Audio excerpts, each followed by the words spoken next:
predstavila ovdje tako. Ovaj stari konj samo brani kurve i kriminalce. Ona je sebe predstavila tako, ono što nije.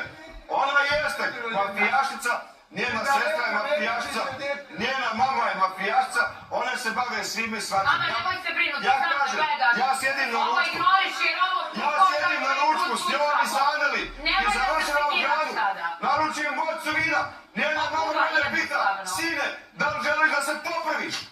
Ja kažem, s čim da se popravim? Tebe Grofica pita da se popraviš. Da li se popravim? Rekao, s čim da se popravim? Kako malo da šmrkneš? Mene pita, sine, da li želiš da se popraviš?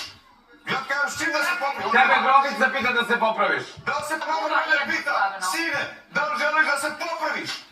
Ja kažem, s čim da se popravim? Tebe Grofica pita da se popraviš. Mene pita, sine, da li želiš da se popraviš?